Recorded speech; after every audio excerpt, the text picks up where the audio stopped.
Hey guys, I'm Justin Boggs, the co-founder of Marketplace Valet. We help brands optimize and operate on Amazon. Since 2006, we have over 417,000 reviews as a seller. I'm here to discuss all things Amazon, solve problems, and answer common questions. Today's video is about how a Delinked brand registry impacted my Amazon business. Let's get into it. In today's video, we're going to talk about a serious issue that can affect any Amazon seller without warning. What happens when your brand registry gets delinked and how that impacts your entire business. So here's the situation. A seller was running a brand successfully for years. Brand registry was active, everything looked fine, but suddenly, when hijackers started listing counterfeit products on their ASINs, the seller realized they couldn't file infringement claims. Even though the brand registry still showed up in their account, the enforcement functionality was no longer working. They tried contacting the hijackers directly using a strategy that used to work well. They sent a message warning the unauthorized sellers to remove the listing or face action.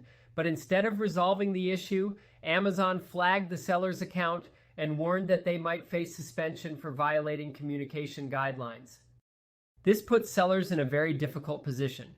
Despite being the rightful brand owner, they are not only unable to protect their listings, but also face penalties for trying. The hijackers in this case were clearly suspicious accounts. Business names with long, random characters, no feedback history, and no legitimate product inventory, yet they were winning the buy box and undermining the brand. What's happening here is a reflection of Amazon's increasing reliance on automation and AI to manage its massive platform. Their primary focus is customer experience and platform integrity, which means strict enforcement of policies across the board, even if that sometimes works against the actual brand owner. On top of that, Amazon has rolled out AI-based tools like automatic image generation and SEO content updates. While these are designed to help sellers, they can also cause harm. If sellers don't manually opt out, Amazon can overwrite listing content with AI-generated text. In some cases, this has led to listings being suspended due to non-compliant language added by the system itself. These changes show that Amazon is becoming more hands-off in certain areas and more automated in others, and that means sellers have to be even more careful. Even notifications, if ignored or missed, can lead to serious consequences. It's not uncommon for sellers, especially those managing multiple accounts or working within an agency, to overlook key updates. The takeaway here is simple. Regularly verify that brand registry tools are functioning. Don't assume everything is fine just because the registry appears linked.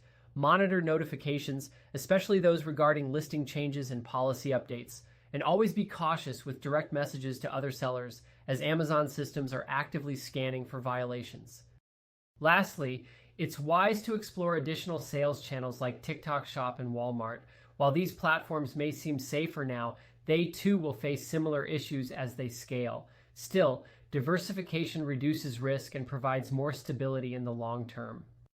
Always keep an eye on Amazon's changes and make sure you stay proactive, because relying solely on past methods may no longer be enough to protect your business. If you have any questions or need help growing your brand on Seller Central, feel free to check us out at marketplacevalet.com. Like and follow us for more helpful Amazon content. Thanks for watching this video.